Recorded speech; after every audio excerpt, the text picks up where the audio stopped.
നമസ്കാരം. True T വിയിലേക്ക് സ്വാഗതം. സൂരജ് പാലക്കാരനാണ്. നമ്മുടെ നാട്ടിൽ ഏറ്റവും കൂടുതൽ വിൽക്കുന്ന ഒരു വസ്തു എന്താണെന്ന് ചോദിച്ചു കഴിഞ്ഞാൽ അത് ഭക്തിയാണ്. ഭക്തിയുടെ പേരിൽ ഒരുപാട് ദുരാചാരങ്ങൾ നമ്മുടെ നാട്ടിൽ നടക്കുന്നു. അതിൽ ഏറ്റവും എടുത്തു പറയേണ്ട ഒന്നാണ് ചാത്തൻ സേവ അഥവാ കുട്ടിച്ചാത്തൻ സേവ എന്നൊക്കെ പറഞ്ഞ് ഒരുപാട് പേരുടെ പണം പോകുന്നു. തീർച്ചയായിട്ടും നമുക്കറിയാം, ഈ തൃശ്ശൂർ ഭാഗത്തേക്കൊക്കെ ചെന്ന് കഴിഞ്ഞാൽ ഒരുപാട് തട്ടിപ്പുകൾ, ചാത്തൻ സേവ, ക്ഷുദ്രമന്ത്രവാദം എന്നൊക്കെ പറഞ്ഞ് ക്ഷുദ്രം ചെയ്യുക എന്നൊക്കെ പറയും. അപ്പോൾ ഒരുപാട് ആളുകൾക്ക് ഇങ്ങനെ പണം പോകുന്നുണ്ട്. തീർച്ചയായിട്ടും നമ്മൾ ഇതിനെക്കുറിച്ച് അന്വേഷിക്കേണ്ടതുണ്ട്. തീർച്ചയായിട്ടും ഞാനിന്ന് എത്തിച്ചേർന്നിരിക്കുന്നത് വളാഞ്ചേരി എന്ന് പറയുന്ന സ്ഥലത്ത് കാട്ടുമാടം മന എന്ന് പറയുന്ന അതിപുരാതനമായ ഒരു മനയുണ്ട്. ആ മനയിലാണ് എത്തിയിരിക്കുന്നത്. അവിടെ പ്രിയപ്പെട്ട പ്രവീൺ നമ്പൂതിരിപ്പാട് എന്ന് പറയുന്നത് തീർച്ചയായിട്ടും നല്ല കാര്യങ്ങൾക്കായിട്ട് തൻ്റെ ജന്മസുഹൃതം, അതായത് തൻ്റെ ഈ ഒരു കാര്യം നല്ലതിന് വേണ്ടി ചെയ്യുന്ന ഒരാളാണ് പ്രവീൺ നമ്പൂതിരിപ്പാട്. കാട്ടുമാടം മനയിലാണ് നിൽക്കുന്നത്. ഇത് വളാഞ്ചേരിയിലാണ് സ്ഥലം. അവിടെ എഴുതി വച്ചിരിക്കുന്ന ഒരു കാര്യം വളരെ ശ്രദ്ധാപൂർവ്വം നിങ്ങൾക്ക് കേൾക്കാം. പൂർവികമായി പരശുരാമനിൽ നിന്ന് അനുഗ്രഹം ലഭിച്ച 6 നമ്പൂതിരി കുടുംബങ്ങളിലൊന്നാണ് കാട്ടുമാടം മന. ഇവിടെ ഉത്തമത്തിലുള്ള പൂജാദികൾക്ക് പുറമെ മാന്ത്രിക താന്ത്രിക കർമ്മങ്ങൾ ചെയ്യുന്നുള്ള അധികാരം ഈ കുടുംബത്തിനുണ്ട്. 150ലധികം മഹാക്ഷേത്രങ്ങളിൽ തന്ത്രിമാരാണ് കാട്ടുമാടം നമ്പൂതിരിമാർ. പിന്നെ ഇവിടെ വേറെ എടുത്തു പറയേണ്ട ഒരു കാര്യം എന്ന് പറയുന്ന കാരണം മോശപ്പെട്ട കാര്യങ്ങൾ, അതായത് ഈ പറയുന്ന പോലെ മാന്ത്രികത്തിലെ കോഴിയെ വെട്ട്, അതുപോലെയൊക്കെ മോശപ്പെട്ട കാര്യങ്ങൾ ചെയ്യുന്ന ഒരുപാട് ഈ പറയുന്ന ചാത്തൻ സേവ ചെയ്യുന്ന ഒരുപാട് ആളുകളുണ്ട്. അപ്പം ഇത് പലരും എന്നെ വിളിച്ചിട്ട് പല കാര്യങ്ങളും ഇങ്ങനെ പറയുന്നുണ്ട്. പലയിടത്തും ഇങ്ങനെ കോഴിവെട്ട് നടക്കുന്നു, രാത്രി ആയിക്കഴിഞ്ഞാൽ സമാധാനം കിടക്കുക, അപ്പുറത്തെ വീട്ടിൽ നിന്ന് ഭയങ്കര സൗണ്ടാണ്, ഇങ്ങനെ ചെയ്യുന്ന ഒരുപാട് ആളുകളുണ്ട്. അങ്ങനെ ഒരുപാട് പേർക്ക് പൈസയും പണവും ഒക്കെ നഷ്ടപ്പെടാറുണ്ട്. പക്ഷേ ഇതിൻ്റെ സത്യാവസ്ഥ അന്വേഷിച്ച് വന്നപ്പോൾ ഈ ചാത്തൻ എന്ന് പറയുന്ന ആൾ, അതായത് ഈ ഭഗവാൻ, ഇത് വിശ്വാസമുള്ളവർ മാത്രം കേട്ടാൽ മതി, ഇത് സത്യമാണോ, ഇതിനകത്ത് എത്രമാത്രം സത്യമുണ്ടെന്ന് എന്നറിയാൻ വേണ്ടി കറക്റ്റ് അന്വേഷിച്ചപ്പോൾ ജെനുവനായിട്ടുള്ള ഒരാൾ ഈ പ്രവീൺ നമ്പൂതിരിപ്പാണ്. അദ്ദേഹത്തിൻ്റെ അടുത്താണ് നിൽക്കുന്നത്. നമസ്കാരം. എന്തുണ്ട്? സുഖം. അങ്ങും ചാത്തനെ കൊണ്ട് പൈസ ഉണ്ടാക്കുന്ന ആളാണോ? അല്ല, കൂടുതലും ഞാൻ കേട്ടിരിക്കുന്നു, കാരണം നമുക്ക് വരുന്ന കോളുകളിൽ ഏറ്റവും കൂടുതൽ വരുന്ന ഒരു കാര്യമാണ്. അപ്പോൾ ഞങ്ങളുടെ നാട്ടിൽ ഈ ചാത്തൻ സേവയോ അങ്ങനെയുള്ള കാര്യങ്ങളൊന്നുമില്ല. കൂടുതലും പറയുന്ന ഒരു കാര്യമാണ്, ചാത്തൻ സേവയ്ക്ക് പോയി പണം പോയി, അതുപോലെ തന്നെ കോഴിയെ വെട്ടൽ. ഇവിടെ കോഴിയെ വെട്ടൊക്കെ ഉണ്ടോ തിരുവരി? ഉത്തമമായിട്ടാണ്. ഉത്തമം എന്ന് പറഞ്ഞാൽ ഉത്തമം വെച്ചാൽ നമ്മൾ സ്വാത്വികമായിട്ടുള്ള കർമ്മങ്ങളാണ് ചെയ്യാറ്. മറ്റുള്ള പല സ്ഥലങ്ങളിലും കോഴി വെട്ടി കള്ള് വെച്ച് കൊടുത്തിട്ട് അങ്ങനെയുള്ളതല്ല. ചാത്തന് കള്ള് കൊടുക്കണതൊക്കെ ഈയിടെ ഒരാൾ പറഞ്ഞു. അതല്ല, ഇവിടെ നമ്മൾ ശർക്കര പായസം അല്ലെങ്കിൽ മലര് കതിരിപ്പുറം ശർക്കരയൊക്കെ വെച്ചിട്ട് ഉത്തമമായിട്ട് ആർക്കും ഒരു ദ്രോഹമില്ലാത്ത രീതിയിൽ നമ്മൾ. അപ്പോൾ ഞാനൊക്കെ കേട്ടിട്ടുള്ളത്, ശരിക്കും പറഞ്ഞാൽ ഈ ചാത്തൻ സേവ എന്നൊക്കെ പറയുന്ന ഒരു ദുരാചാരമാണ്. അങ്ങനെയുള്ള ഒരുപാട് കാര്യങ്ങൾ കേട്ടിട്ടുണ്ട്. കാരണം ആളുകൾക്ക് ഇപ്പോഴും സംശയമുള്ള കാര്യമാണ്. കാരണം ഭക്തിയുമായിട്ട് ബന്ധപ്പെട്ട് ഏറ്റവും കൂടുതൽ വിൽപ്പനച്ചരക്കാക്കുന്ന ഒരു കാര്യമാണ് ഈ ചാത്തൻ സേവ എന്നൊക്കെ പറയുന്നത്. പലരും ഇതിനുവേണ്ടി പരസ്യം ചെയ്യുന്നുണ്ട്, അങ്ങനെയൊക്കെ കണ്ടിട്ടുണ്ട്. ഇവിടെ പിന്നെ അങ്ങനെ ഒരു പരസ്യമായിട്ടൊന്നുമില്ല. ഇല്ല, ഇവിടെ ചാത്തൻ എന്ന് പറഞ്ഞിട്ട് നമ്മുടെ ഒരു ഉപാസനയാണ്, ഭഗവാനാണ്. അത് കൈമാറി നമ്മൾ എല്ലാവരും അനുഷ്ഠിച്ചു വരുന്നു. എത്ര വർഷം പഴക്കമുണ്ട് ഇവിടെ ഈ ഒരു? ഇതിപ്പോ ഒരു 350-400 വർഷത്തിന്റെ പിതാക്കന്മാരായിട്ട് ചെയ്യുന്ന. എങ്ങനെയാണ് ഇവിടുത്തെ ഒരു ആചാരവും കാര്യങ്ങളൊക്കെ?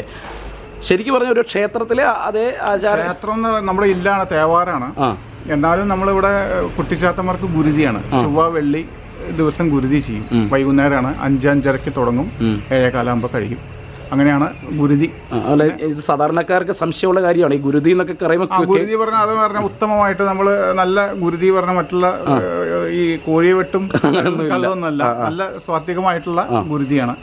പിന്നെ ഭഗവതി ഉണ്ട്, ദുർഗ, മഹിഷാസുരമർദ്ദിനിയായിട്ടുള്ള ദുർഗ. അവർക്ക് ദിവസപൂജ, വിളക്ക്, മാല, പായസം, പുഷ്പാഞ്ജലിയൊക്കെ ചെയ്യും.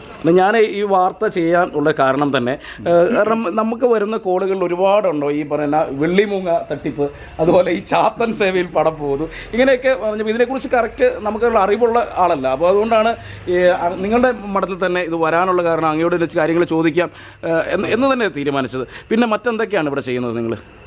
ഇവിടെ ഗണോദ്യമം, പിന്നെ മറ്റുള്ള ആൾക്കാർക്ക് ഇപ്പൊ പുറത്തുനിന്നുള്ള, അതായത് നിങ്ങൾ ഭജിക്കുന്ന ചാത്തനെന്ന് ഭഗവാനെ കൊണ്ട് മോശപ്പെട്ട കാര്യങ്ങൾ ചെയ്യിക്കാറില്ല? ഒരിക്കലുമില്ല. സാത്വികമായിട്ട് ഒരു എന്താ, ഇപ്പൊ ആരെങ്കിലും വന്ന് ഒരുപാട് പേര് വരാറുണ്ട്, അവര് വരണ തെറ്റിദ്ധരിച്ചു വരുന്നു. അതെ, ഈ ചാത്തനെ കൊണ്ട് എന്താ ചെയ്യണേ ചോദിക്കുമ്പോൾ നമ്മൾ പറയും ഇവിടെ ഉത്തമമായിട്ടാണ്, ആർക്കും ഒരു ഉപദ്രവം ഇല്ലാത്ത രീതിയിൽ അവർക്ക് എന്താണ് ദോഷങ്ങൾ വെച്ചാൽ ആ ദോഷങ്ങൾക്ക് പരിഹാരം ചെയ്തു കൊടുക്കുക. അത് ഭക്തിയിൽ വിശ്വസിക്കുന്ന ആളുകൾക്ക് കേൾക്കേണ്ട ഒരു കാര്യമാണ്. ചാത്തൻ ക്ഷിപ്രകോപിയും പെട്ടെന്ന് അടുക്കുന്ന ആളുമാണല്ലേ? എന്താണ് നല്ല നമുക്ക് ഒരുമിച്ച് നിൽക്കും. അതുപോലെ അവർക്ക് ശത്രുവായിട്ട് വന്നാൽ അതോടുകൂടി നമ്മുടെ ആ ദോഷം മുടിയെന്നാണ് പറയാ. അത്രയും പ്രശ്നങ്ങളാണ്. നമ്മുടെ ഇല്ലത്ത് ഇത്ര നാൾ സേവിച്ചിട്ട് അങ്ങനെ ഒരു ഇതുവരെ കുഴപ്പമുണ്ടായിട്ടില്ല. നമ്മൾ അവർക്ക് വേണ്ട കാര്യങ്ങൾ ചെയ്തു കൊടുത്തിട്ടേ ഉള്ളൂ. പിന്നെ എന്തെങ്കിലും ഇതൊക്കെ ഉണ്ടെങ്കിൽ നമ്മൾ അതിനുള്ള പരിഹാരം ചെയ്തിട്ട് നമ്മൾ ഒരിക്കലും ഇത് ബിസിനസ് ആക്കിയിട്ടൊന്നുമില്ല, ഒരിക്കലും ഇല്ല. കാരണം കാട്ടുമടം ഒന്ന് കേട്ടതല്ലാതെ ഈ പരസ്യങ്ങളൊന്നും നിങ്ങളെ കുറിച്ച് കണ്ടിട്ടില്ല. പരസ്യങ്ങൾ എന്ന് പറഞ്ഞാൽ നമുക്ക് ഇവിടെയും ഒരു മോഡിഫിക്കേഷൻ ഒന്നുമില്ല, ഒന്നും ചെയ്തിട്ടില്ല. പഴയ ഇല്ലം അത് നമ്മൾ ഉപാസിച്ച് വരുന്നു, അത്രേ ഉള്ളൂ. ഏതായാലും വലിയ കാര്യമാണ്. തീർച്ചയായിട്ടും നിങ്ങൾക്ക് ഞാൻ പറഞ്ഞത് ഭക്തി വിൽപ്പനച്ചരക്കാക്കാത്ത കാട്ടുമടം തിരുമേനി, പ്രവീൺ തിരുമേനിയെ പോലെയുള്ള ആളുകളെ കണ്ടെത്തേണ്ടതാണ്. ഇപ്പോഴും ഇവിടെയുള്ള കാര്യമെന്ന് പറയുന്നത് പഴയ ഒരു ഇല്ലമാണ്. നിങ്ങൾക്കറിയാം, ഇവിടെ എല്ലാ ദിവസവും പൂജയും ദേവാലയവും എല്ലാ കാര്യങ്ങളും ഗണപതി ഹോമവും നടത്തി പോകുന്ന ഒരു ക്ഷേത്രം. കാരണം നിങ്ങൾ ഒരിക്കലും ഇതുപോലെയുള്ള കാര്യങ്ങൾ, ഈ ചാത്തൻ സേവ എന്നൊക്കെ പറഞ്ഞ് ചാത്തൻ എന്ന് പറയുന്നത് ഭയപ്പെടേണ്ട ഒരാളല്ല. അതിൻ്റെ പേരിൽ ദുഷ്കർമ്മങ്ങൾ ചെയ്യുന്ന ആളുകൾ പലരുമുണ്ട്. തീർച്ചയായിട്ടും അങ്ങനെയുള്ള കാര്യങ്ങളിലൊന്നും പോയി വഞ്ചിതരാവരുത്. കാരണം ഒരുപാട് ഇതുപോലെയുള്ള തട്ടിപ്പുകൾ ഓരോ ദിവസവും കേൾക്കാറുണ്ട്. ഇനി ഇതുപോലെയുള്ള ഈ പലയിടത്തും ഭക്തിയുടെ പേരിൽ തട്ടിപ്പ് നടക്കുന്നുണ്ടെങ്കിൽ തീർച്ചയായിട്ടും നിങ്ങൾക്ക് എന്നെ അറിയിക്കാം. ആ വാർത്ത നമ്മൾ പ്രേക്ഷകരിലേക്ക് എത്തിക്കും. അതുപോലെ നല്ല നല്ല കാര്യങ്ങൾ ചെയ്യുന്ന പ്രവീൺ നമ്പൂതിരിയെ പോലെയുള്ള ആളുകളുടെ വാർത്തകളും പ്രിയപ്പെട്ട പ്രേക്ഷകരിലേക്ക് എത്തിക്കും. ഇത് നിങ്ങൾ അടിച്ചേൽപ്പിക്കുന്ന ഒരു വാർത്തയല്ല. ഇത് കണ്ടിട്ട് ഇഷ്ടപ്പെടുകയാണെങ്കിൽ മാത്രം, ഇതിനകത്തൊരു ജെനുവിനിറ്റി ഉണ്ടെന്ന് തോന്നുകയാണെങ്കിൽ മാത്രം നിങ്ങൾക്ക് കാട്ടുമടത്തിൽ വരാം. കാട്ടുമടത്തിലേക്ക് വരുമ്പോൾ ഇങ്ങോട്ടാണ്, ഇവിടെയാണ് ഇതിൻ്റെ ക്ഷേത്രം ഇരിക്കുന്നത്. ക്ഷേത്രം ഇവിടെയാണ് കുടികൊള്ളുന്നത്.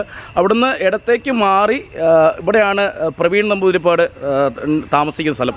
നിങ്ങൾ വരുന്നവർ ഈ ക്ഷേത്രത്തിൻ്റെ അടുത്ത് വന്നിട്ട് അതിൻ്റെ അടുത്ത സൈഡിൽ തന്നെ പ്രവീൺ നമ്പൂതിരിപ്പാടിൻ്റെ ഇല്ലം ഇതാണ്. ഇവിടെ വന്ന് അദ്ദേഹത്തെ അന്വേഷിക്കുക. കാരണം ഈ കാട്ടുമടത്തിൻ്റെ പേരിൽ തന്നെ ഒരുപാട് തട്ടിപ്പുകൾ ഇദ്ദേഹത്തിൻ്റെ പേര് വെച്ചും ഇവിടെ ഒരുപാട് ജ്യോത്സ്യന്മാരൊക്കെ ഈ ഭാഗത്തുണ്ട്. അല്ലാത്ത എത്രമാത്രം ജെന്യുവൻ ആണെന്നൊന്നും നമുക്കറിയില്ല. തീർച്ചയായിട്ടും അദ്ദേഹത്തെ കാണുക, നിങ്ങളുടെ വിഷമങ്ങൾ പറയുക, ഇവിടെ നിന്ന് പ്രാർത്ഥിക്കാൻ ഇഷ്ടമുള്ളവർ പ്രാർത്ഥിക്കുക, ഭഗവാനെ തൊഴുക, തിരിച്ചു പോവുക. ഇവിടെ എഴുതിയിട്ടുള്ളൊരു പ്രത്യേക കാര്യം എന്ന് പറഞ്ഞാൽ കാട്ടുമാടൻ ഒരു സമ്പ്രദായം എന്ന് പറയപ്പെടുന്ന ഇവിടുത്തെ മന്ത്രവാദപരമായ കർമ്മങ്ങൾ മറ്റുള്ളവർക്ക് ദ്രോഹമോ അപകടങ്ങളോ വരാതെ വളരെ ഉത്തമവും സുതാര്യവുമായാണ് ചെയ്യാറുള്ളത്. അതായത് ഒരാളെ തകർക്കാനും തച്ചുടയ്ക്കാനും വേണ്ടിയുള്ള ആഭിചാര കർമ്മങ്ങളാണ് പലയിടത്തും ചെയ്തു പോരുന്നത്. പക്ഷേ ഇതിനകത്ത് ജെനുവനായിട്ടുള്ള ആളുകൾ വളരെ ചുരുക്കമാണ്. അതിലൊന്നാണ് ഈ കാട്ടുമടം എന്ന് പറയുന്ന മന. ഈ മനയിൽ ഉള്ള കർമ്മങ്ങളൊക്കെ, ചാത്തനുമായിട്ടുള്ള കർമ്മങ്ങളൊക്കെ വളരെ സുതാര്യവും ഉത്തമത്തിലുള്ള പൂജയാണ്. ഉത്തമവും മധ്യമവും ഉണ്ട്. ഉത്തമ പൂജ എന്ന് പറയുന്നത് പൂജാ സംവിധാനത്തിലെ ഏറ്റവും നല്ല പൂജകളാണ്. അതിൻ്റെ അകത്ത് ഈ പറയുന്ന കോഴി വെട്ട് അതുപോലെയുള്ള കാര്യങ്ങളൊന്നുമില്ല. അപ്പോൾ ഞാൻ ഈ വാർത്ത ചെയ്യാനുള്ള കാരണം എന്തെന്ന് പറഞ്ഞു കഴിഞ്ഞാൽ, ഇങ്ങനെയുള്ള കാര്യങ്ങളിൽ വിശ്വസിക്കുന്നവർ ജെന്യുവനായിട്ടുള്ള കാര്യങ്ങളിലേക്ക് പോവുക. മറ്റുള്ളവർക്ക് ദ്രോഹം ചെയ്യുന്ന ആഭിചാര കർമ്മങ്ങളിലൊന്നും ഏർപ്പെടാതെ നല്ലത് വരാൻ വേണ്ടിയാണ് ഏത് മതത്തിലായാലും ഭഗവാനെ നമ്മൾ കാണാൻ വേണ്ടി വരുന്നത്. അപ്പം ഇവിടെ കാട്ടുമാടൻ മനയിലുള്ള ഒരു പ്രത്യേകത എന്ന് പറയുന്നത്, ഇവിടെ ജാതി മത ഭേദമന്യേ ഇവിടെ ഒരു വിശ്വാസം എന്ന് പറയുന്നത് എല്ലാ മതത്തിലും ജാതിയിലുള്ള ആളുകൾ ഇവിടെ വരാറുണ്ട്, ഇവിടെ തൊഴാറുണ്ട്. അതുപോലെ ഇങ്ങനെയുള്ള കാര്യങ്ങൾ ജ്യോതിഷവുമായിട്ട് ബന്ധപ്പെട്ട് അതിൽ വിശ്വസിക്കുന്നവർ മാത്രം ഇങ്ങോട്ട് വരിക, അല്ലാത്തവർ ഈ വീഡിയോ സ്കിപ്പ് ചെയ്യുക. തിരുമേനി എപ്പോഴും ഉണ്ടോ ഇവിടെ? അത് ഉണ്ട്. രാവിലെ ഒരു 6 മണി മുതൽ വൈകുന്നേരം 5-5:30 വരെ ഉണ്ടാവും. ചില സമയത്ത് വല്ല സ്ഥലത്തും പൂജയ്ക്ക് പോകേണ്ടി വരുമെങ്കിൽ ഉണ്ടാവില്ല. ദുഷ്കർമ്മം ചെയ്യണമെന്ന് പറഞ്ഞുകൊണ്ട് ഇങ്ങോട്ട് വരരുത്, ആരും വരരുത്. കോഴി വെട്ടാരും വേറൊരാൾക്കിട്ട് പടി കൊടുക്കാരും ഒരിക്കലും ഇല്ല. നല്ലതിന് മാത്രം വരിക, അതേ ഉള്ളൂ. ഏതായാലും തീർച്ചയായിട്ടും ഞാൻ തിരുവേലിയുടെ നമ്പർ ഒന്ന് കൊടുക്കുകയാണ്. ഇതിനകത്ത് ആളുകൾക്ക് വരാം. സ്ഥലം ഇത് വളാഞ്ചേരി മലപ്പുറം ജില്ല, ഇരുമ്പുളി. ഞാൻ നമ്പർ എന്തായാലും കൊടുത്തേക്കാം. തീർച്ചയായിട്ടും നിങ്ങൾക്ക് തിരുമേനിയെ കോൺടാക്ട് ചെയ്യാം. എന്താണ് സത്യസന്ധമായുള്ള പൂജാതി കർമ്മങ്ങളിൽ അല്ലെങ്കിൽ ഇതുപോലെയുള്ള ഭക്തിയിൽ വിശ്വസിക്കുന്നവർക്ക് മാത്രം തിരുമേനിയെ കോൺടാക്ട് ചെയ്യാം. നന്ദി, സ്നേഹം. ട്രൂ ടിവിക്ക് വേണ്ടി നിങ്ങളുടെ സ്വന്തം സൂരജ് പാലക്കാരൻ.